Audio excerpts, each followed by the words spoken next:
안녕하세요. 점성가 연주입니다. 만나 뵙게 돼서 반갑습니다. 우리가 앞으로 점성학에 대해서 여행을 떠날 건데요. 점성학이라는 것은 하늘의 천체나 행성의 움직임을 통해서 그 사람의 운명을 알아보는 거죠. 어떻게 하늘의 천체나 움직임으로 그 사람의 운명을 알 수 있다는 거지? 이게 이제 아리송하실 건데요. 그것에 대해서 우리가 이제 앞으로 30여 강 동안 차근차근 그걸 알아가는 시간을 가질 겁니다. 그런데 우리가 이제 떠나기 전에 우리가 뭘 하는지를 알고 가면 좋겠잖아요. 그래가지고 먼저 우리가 점성학으로 어떤 사람을 살펴보는 거를 제가 먼저 알려드리고, 또는 이렇게 점성학이라는 게 그 사람의 운명을 볼 수 있는 거다라는 걸 좀 맛배기로 보여드리고 출발을 하고 싶어서 이렇게 영강 점성학으로 운명 보기 사례를 제가 만들어 봤습니다. 그래서 여러분들이 앞으로 내가 이제 점성학을 배우면 이런 식으로 내가 어떤 사람에 대해서 이해할 수 있겠구나라는 것에 대해서 감을 좀 잡아보시면 좋으실 것 같아요. 이 제품들의 공통된 특징이 있습니다. 공통된 특징. 그게 뭐냐면은 그 자체로 닫혀있는 하나의 완전한 체계를 이루는 제품이라는 뜻입니다. 이게 완전한 디자인인데 무슨 얘기냐면 이 사람은요 이런 주문을 막 해요. 그 나사가 하나도 안 보이게 만들어라. 그 다음에 완벽하게 그냥 통으로 일체화되게 만들어라 라는 식의 주문을 합니다. 디자인의 철칙이에요. 그래서 다 라운딩 처리가 되죠. 또 신기하게 다 라운딩 처리가 돼 있고, 그리고 보면 흠이라던가 틈 이런 걸 발견하기가 되게 어려워요. 그냥 일체화된 느낌입니다. 그러니까 뭔가 어떤 요소들이 막 이렇게 분리되어 있는 느낌이 잘 안 들어요. 그러니까 막 뭐 버튼도 다 안에 들어가 있고, 버튼도 최소화되어 있고, 일체화되어 있고, 간결화되어 있고, 이런 느낌입니다. 이게 이제 하나의 완전한 체계거든요. 어떤 관점에서 보면. 그리고 이게 그 하드웨어뿐만 아니라 소프트웨어에도 이런 게 있어요. 이 사람은. 그러니까 이 하드웨어와 소프트웨어는 하나여야 된다. 하나처럼 움직여야 된다. 이게 범용성이랑 전혀 상관이 없어요. 그러니까 일반적으로 우리가 사용하는 윈도우나 이런 것들은 어떠한 기계에서도 다 적용이 가능한데 그 프로그램 따로 하드웨어 따로예요. 그런데 이 사람이 만든 거의 모든 제품들은 그 소프트웨어는 그 기계 안에서만 작동합니다. 그래서 얘네 둘도 하나로 통합시켜 버렸어요. 요 개념이 어떤 쪽으로 이제 차트에서 볼 수가 있냐면은 금성이 염소 자리에 있다라는 거에 나옵니다. 염소 자리라는 거가 이게 규칙이나 질서예요. 그 다음에 하나됨입니다. 그러니까 모든 요소들이 하나의 질서나 하나의 규칙 안에서 움직이는 게 염소 자리예요. 그리고 이제 금성이라는 거는 이거는 나의 어떤 그 매력을 나타낸다고 그랬죠. 그 사람의 어떤 그 힘 중에서는. 근데 이게 어떤 뜻이기도 하냐면은 미적 감각이기도 합니다. 그 사람의 미적 감각을 알고 싶어요? 그러면 금성을 보면 돼요. 그럼 이 사람의 금성이 미적 감각이 뭐예요? 완벽하게 질서 잡히고 하나로 통일되어 있는 미적 감각을 기본적으로 가지고 있다는 거예요. 그리고 이것이 어센던트라 삼각을 맺고 있어서 이 사람의 정체성으로 나타납니다. 그러니까 스티븐 잡스는요, IT 기기를 만든 사람이지만 이 사람의 정체성을 규정하자면 이 사람은 디자이너에 가깝습니다. 디자이너에 가까워요. 그러니까 애플을 창업했을 때도 디자이너 또는 사람을 관리하는 관리자에 가깝거든요.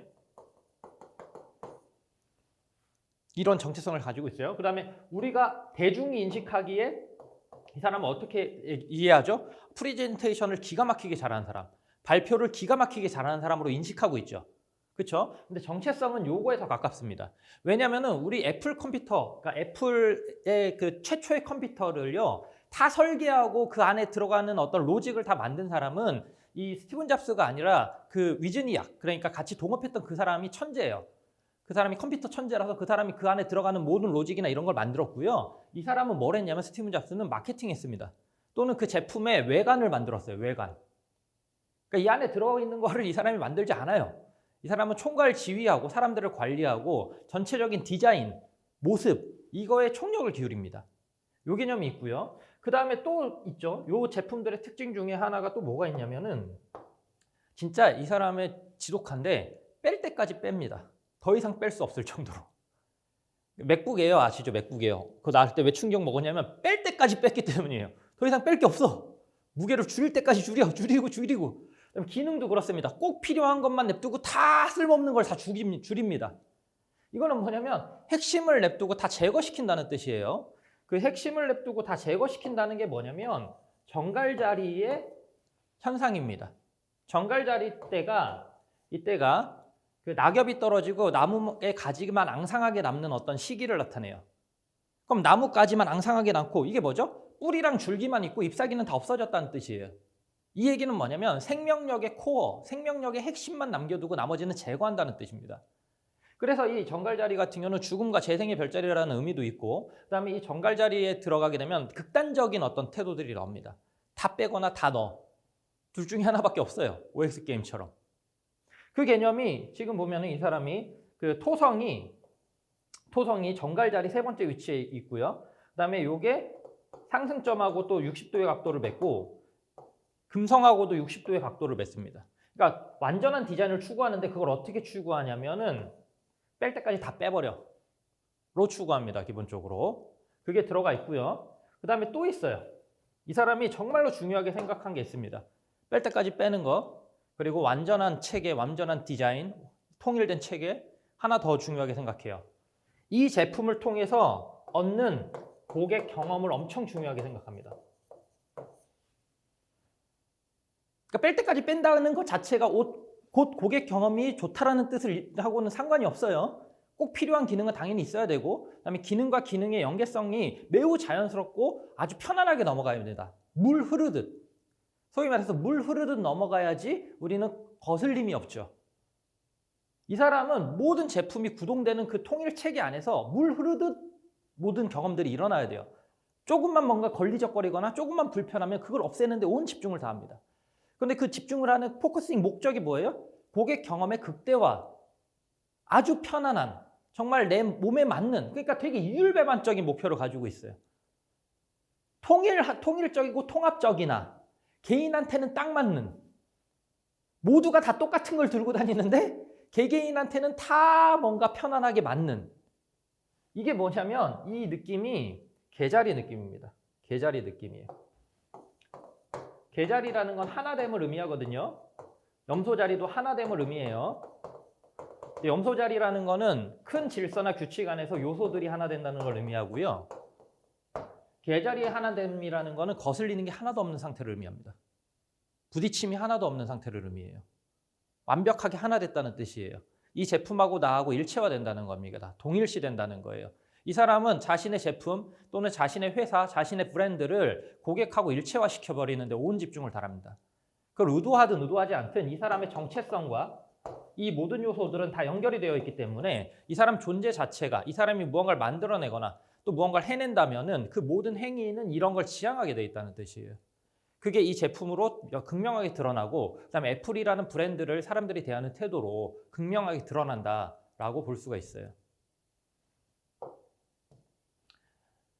그 다음에 이 스티븐 잡스가 거쳐간 회사에 대해서 한번 좀 말씀을 드리려고 합니다. 스티븐 잡스가 애플의 창업자라는 건 알고 계시죠? 위즈니악하고 그 차고에서 공동으로 창업을 했어요. 그런데 이 애플에서 스티븐 잡스가 쫓겨났다는 건 아십니까? 스티븐 잡스가 아까 맥 시리즈, 그러니까 개인용 컴퓨터를 만드는데 혈안이 돼가지고 이 사람은 진짜 독해요. 어떻게 해서든 자기가 원하는 제품이 나올 때까지 닥달을 하고 돈이 얼마가 들어가든지 간에 막 투자하고 또는 그 정도 퀄리티가 아니면은 막 포기를 안 하고 막 그런단 말이에요. 그래서 뭐 비용이 엄청나게 늘어난 거죠. 아직 판매가 안 됐는데. 그래가지고 이 사이에서 이 스티븐 잡스를 쫓아냅니다. 너가 있으면 우리 회사 망할 것 같다 하면서 쫓아냈어요. 자기가 창업한 회사에서 쫓겨난 창업자입니다. 이 사람이. 그리고 나와가지고 넥스트라는 회사를 차려요. 이게 워크스테이션 제작 회사인데 워크스테이션은 이제 기업용 좀 규모 있는 그런 컴퓨터라고 생각하시면 돼요. 이 애플은 이제 퍼스널 컴퓨터, 개인 컴퓨터죠. 그래서 넥스트라는 걸 차리는데 왜냐면 이제 쫓겨나긴 했어도 부자긴 부자예요. 뭐 애플을 창업하고 돈을 벌었고 다 그거 이득이 있으니까 부자니까 넥스트를 이제 창업을 해요. 근데 이제 넥스트를 하고 창업을 했는데 시원찮았어요. 잘 안 됐어요. 그러다가 픽사라는 회사를 만들어냅니다. 갑자기 이제 픽사가 나와요. 픽사는 애니메이션 회사죠. 그렇죠? 이 픽사라는 회사, 참 이 사람의 정체성이 좀 궁금해요. 그러니까 저는 이 픽사라는 회사는 이 사람이 창업한 건데 애니메이션 회사잖아요. 그러니까 애니메이션이나 이런 것들은 금성하고 원래 관련이 되게 깊은 겁니다. 디자인, 애니메이션. 그다음에 이 사람 맨날 똑같은 옷 입은 거 알죠? 까만색 거의 청바지. 맨날 일관된 패션, 미적 감각. 이거 다 금성입니다. 금성이 뭐라고요? 염소자리. 일관되고 통일된. 이 사람 패션 일관되고 통일된. 변하지 않는. 이런 느낌들이 다 있어요. 그러니까 이 픽사를 차린 것도 참 그래요. IT 하던 사람이 갑자기 애니메이션 회사를 막 차려요. 그렇죠? 그거 이제 금성 아까 이것도 있고요. 그리고 이분이 금방 말했다시피 자기가 차린 회사에서 쫓겨나요.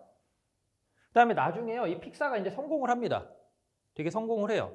그 토이스토리를 막 찍고 그래가지고 성공을 막 하는데 그때 이제 회사가 애플이 막 위기를 겪습니다. 그래서 이 애플이 다시 스티븐 잡스한테 헬프를 요청해요. 와주면 안 되겠니? 우리 회사 다 죽어간다. 그래서 스티븐 잡스가 다시 애플로 갑니다. 그리고 이 사람이 만든 게 아이팟하고 아이폰 이런 걸 만든 거예요. 그다음에 아까 봤던 그 진짜 지금도 세련된 그 개인용 컴퓨터 맥 시리즈 그런 거를 만들었어요. 그래서 재기를 확 하는데 이게 어디에 나타나냐면 토성이 정갈 자리인 거에 나타나는 겁니다. 토성. 왜냐면 토성이라는 거는요.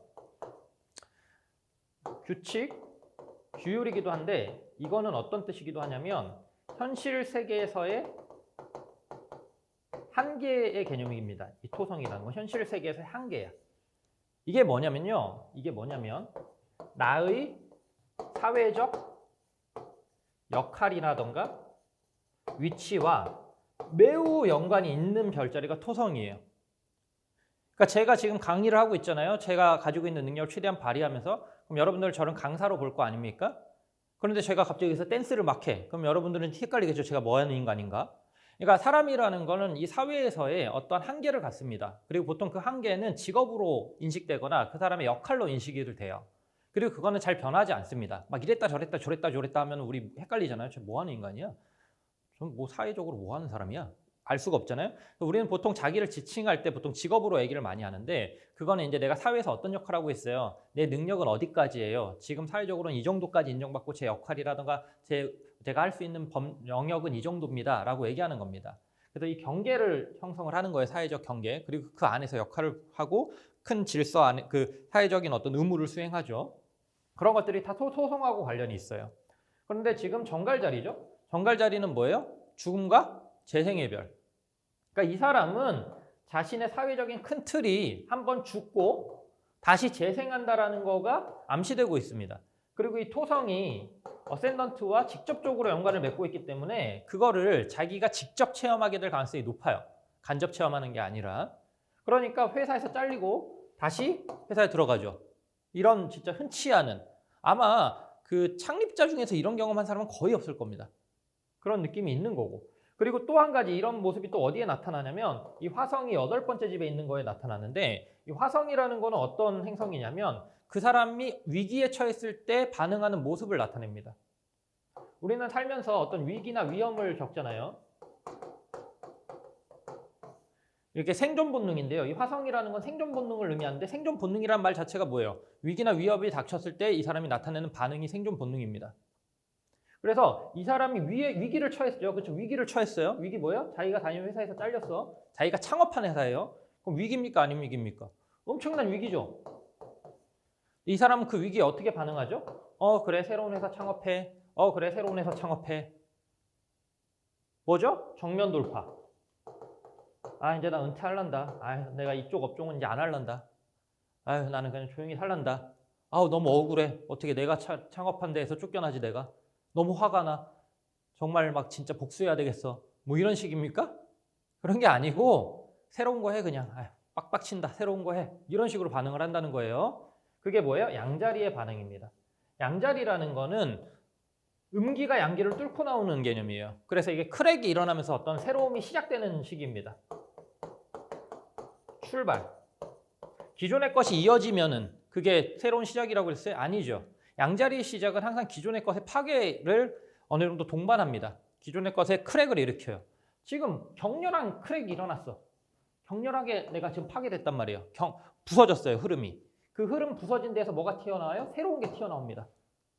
넥스트는 기존에 했던 회사니까 그렇다고 쳐요. 이것도 회사, 컴퓨터 만드는 회사예요. 근데 완전 새로운 거 하고 있죠, 픽사. 그리고 완전 새로운 걸로 부활했잖아요. 이게 성공해가지고요, 여기로 간 거나 마찬가지예요.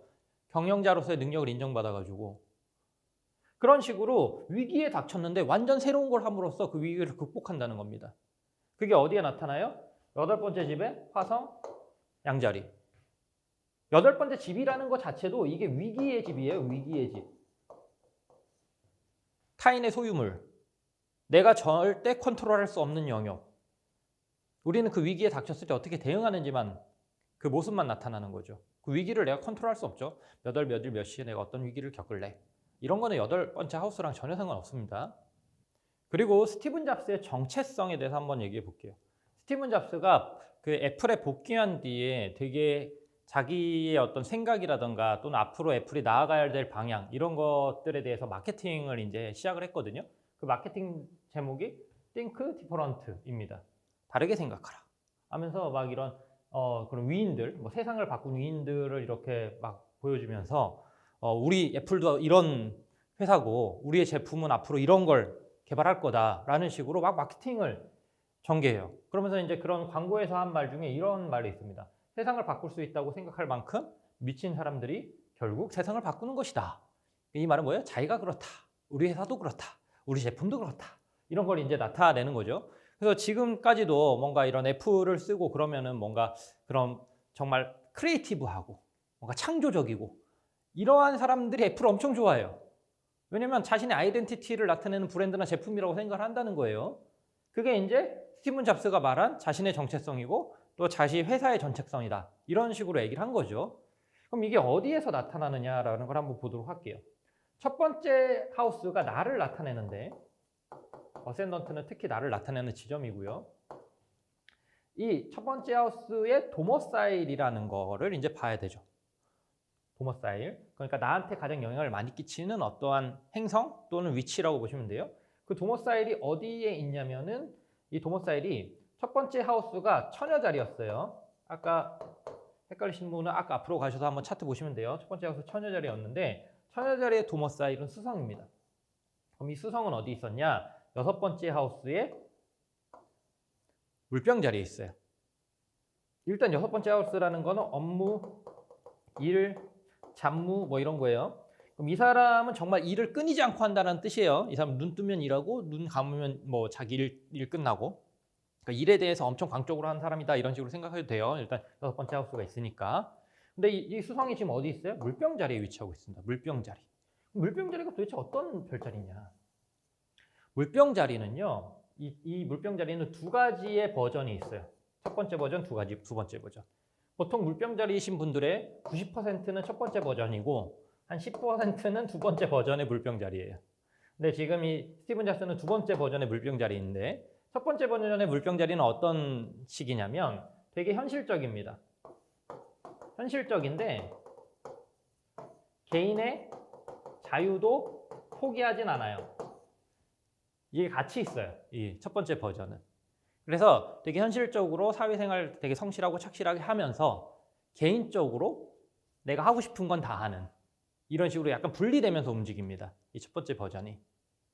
그런데 이 두 번째 버전은 뭐냐면 이 두 개가 일치하는 거예요.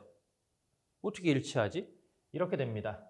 개인의 자유 또는 어떤 사상이 있으면 이 개인의 자유나 사상을 현실 세계에 현현시키려고 그래요. 현현이라는 건 드러나게 만든다는 겁니다.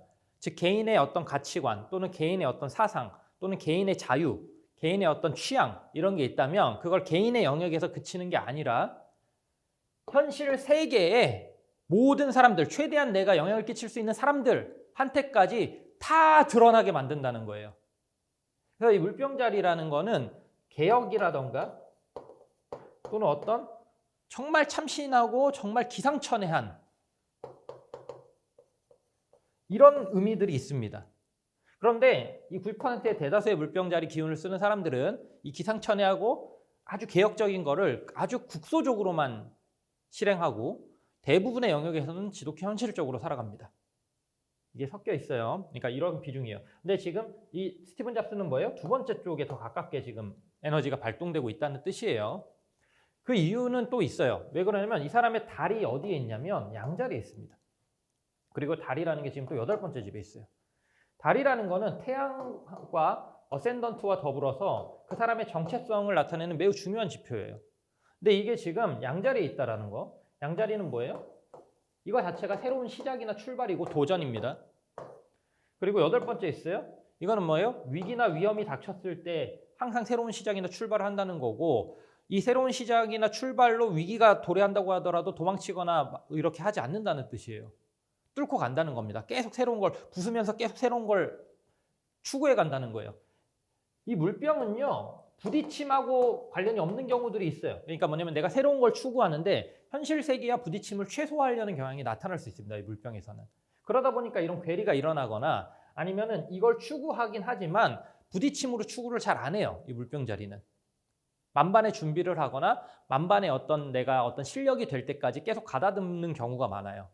그리고 그거를 현실 세계에 보여주면서 현실을 바꾸는 그런 개혁가적인 측면을 나타냅니다. 무슨 얘기냐면 이 아인슈타인 같은 경우도 이 사람이 그렇게 그 새로운 이론을 만들어냈을 때 엄청나게 그 전에 공부를 했던 겁니다. 뭐 갑자기 새로운 세상을 바꾸는 이론이 튀어나왔겠어요? 아니죠.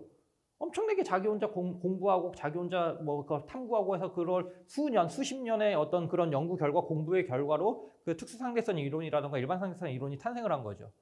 그런 느낌이에요. 원래 이 물병자리는. 그래서 부딪힘이 잘 일어나지 않아요. 그런데 이 양자리는 뭐냐면 맨 땅에 헤딩하면서 계속 부딪힙니다.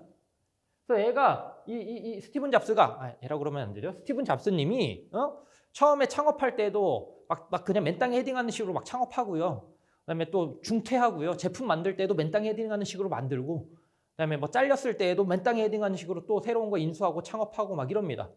그러니까 계속 부딪히면서 새로운 걸 하는 거예요. 이게 양자리예요. 그리고 물병은 뭐예요? 이 사회를 바꿀 만한 어떤 진짜 참신한, 진짜 창조적인 그런 일들을 한다는 거예요.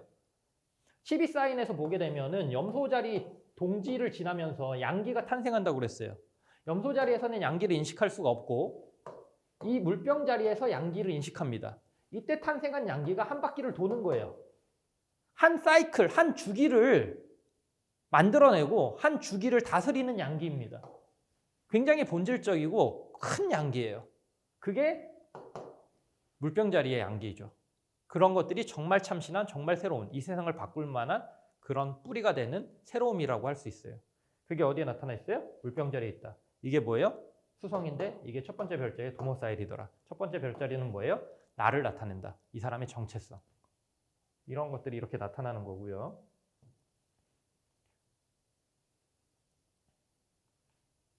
그리고 이제 마지막으로 스티븐 잡스의 인연에 대해서 좀 설명을 드릴게요.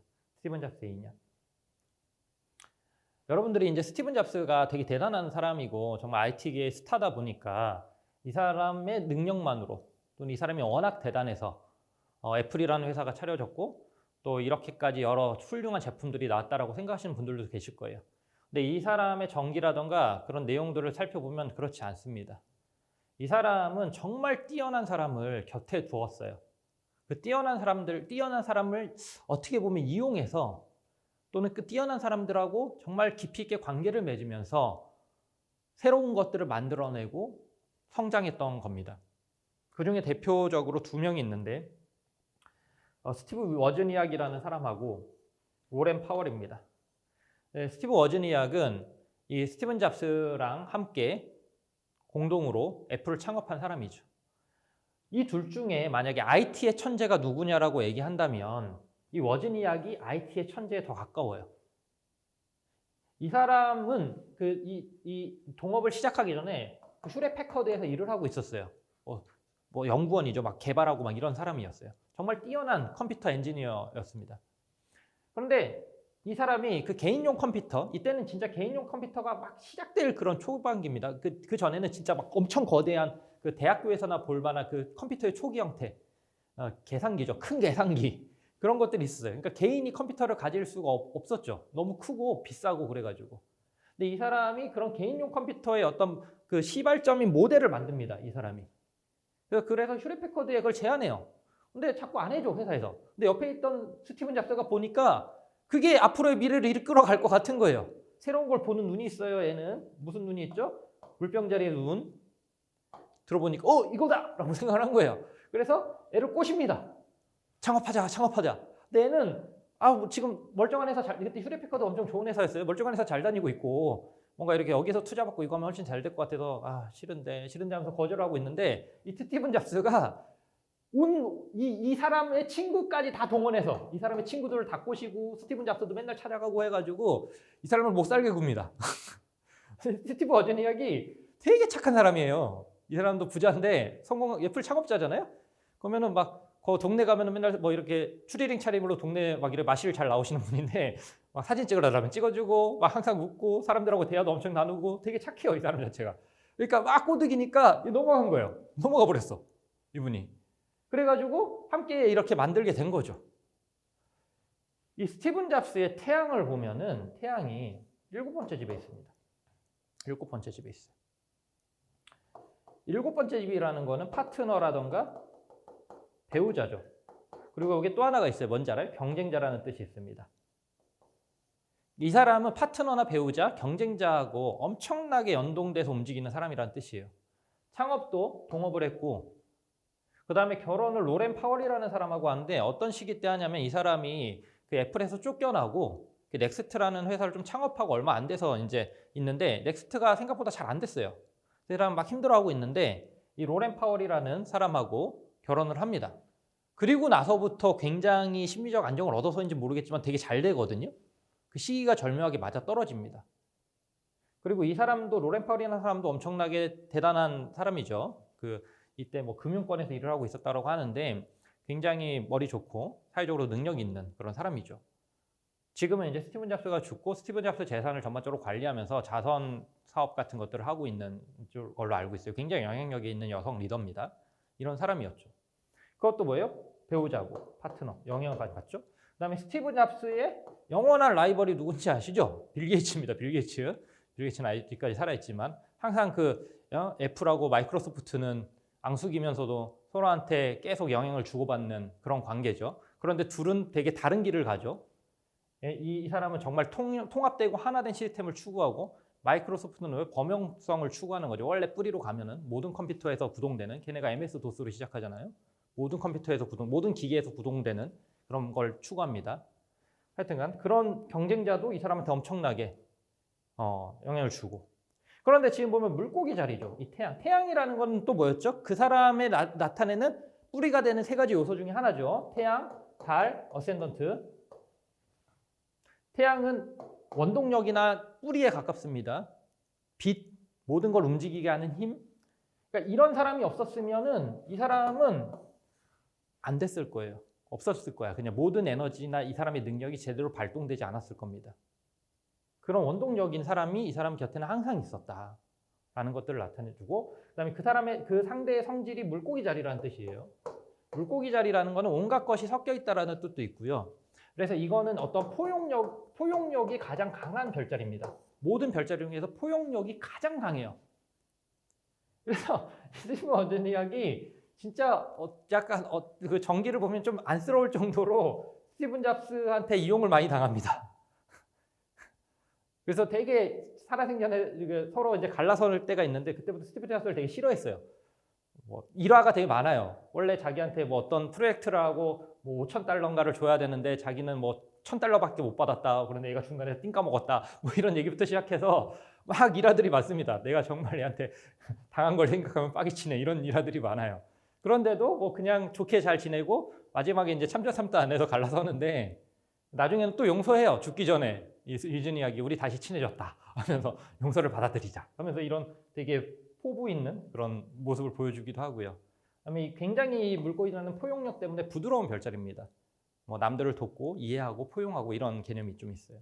근데 이제 로렌 파월은 좀 다르기는 해요. 이 사람도 지금은 자선 사업 같은 걸 하니까 굉장히 이제 뭔가 좋은 일을 하는 거죠. 이런 관점. 그다음에 되게 헌신적으로 이 스티븐 잡스의 배우자 역할을 많이 했었고, 그러니까 이런 헌신적인 거, 포용력 이런 개념이 이제 물고기 자리에서 나타나는데 보통 우리가 차트에서 남성인 경우에 차트의 대상이 남성인 경우에 배우자를 볼 때에는 금성이라는 것도 살핍니다. 7번째 하우스도 당연히 살피지만 근데 이 사람의 금성은 염소자리이고 이 염소자리의 금성은 정갈자리와 계자리와 연동되어 있어요. 아스펙트로. 그러다 보니까 이 로렌 파월이 금융 쪽에서 근무를 했었거든요. 이 금융이라는 것이 염소자리하고 염소자리라던가 이 정갈자리랑 되게 관련이 깊습니다. 특히 정갈자리랑 관련이 깊은데. 왜냐면 이제 디센던트라고 해가지고 요게 이제 정갈자리랑 삼각을 맺어요. 스티븐 잡스 같은 경우는. 그래서 디센던트는 배우자의 지표거든요. 그러니까 ASC, 어센던트는 나의 지표인데 이 디센던트는 배우자의 지표입니다. 그래서 배우자한테 이 정갈자리의 기질이 들어가 버려요. 그래서 이 정갈자리라는 거는 매우 헌신적일 수 있지만 매우 강력한 별자리입니다. 단순히 약하기만 하지 않아요. 그래서 이 여성분이 정말 사회적 리더로서 스티븐 잡스가 죽고 난 뒤에 사후 재산이나 여러 가지 것들을 사회적 리더로서 지금 잘 활동을 하고 있어요. 그냥 연약하고 포용력만 넓기만 한 건 아니에요. 그게 이제 정갈자리에서도 나타나고. 하여튼간 이 스티븐 잡스의 태양을 보고 이렇게 파트너십이 이 사람 인생에서는 정말 중요하고 거기에서 에너지나 힘을 얻었다라는 것을 우리가 알 수 있습니다. 여기까지 스티븐 잡스를 통해서 점성학으로 그 사람에 대해서 어떻게 보는지에 대해서 알아봤는데요. 그런데 여러분들 좀 처음 듣는 단어들 되게 많았죠. 뭐 어센던트라더니 도모사일이라느니 뭐 6번째 하우스, 뭐 토성, 정갈자리 이런 말들이 들리면서 그런 의미가 뭔지에 대해서도 제가 다 설명을 드리긴 했지만 그런 것들이 이 사람 운명이 이런 식으로 나타난다. 이런 식으로 이런 운명의 흐름 또는 삶 속의 어떤 모습을 점성학적으로는 이런 식으로 이해할 수 있다. 이런 것들을 지금 제가 말씀을 드린 거예요. 앞으로 여러분들이 이제 공부를 하는 것들이 지금 방금 들었던 약간 낯선 단어들이 정확히 어떤 의미이고 우리의 삶 속에서 또는 우리의 운명 속에서 어떤 식으로 그것이 쓰이고 이해되어야 되는지 이런 것들을 앞으로 저와 함께 배울 겁니다. 하나씩 배우다 보면은 어느샌가 나에 대해서 또는 내 친구에 대해서 내 가족에 대해서 그 운명이나 삶에 대해서 조금 명료하게 이해되는 날이 올 겁니다. 저와 함께 포기하지 마시고 점성학 끝까지 함께 공부해 봅시다. 감사합니다.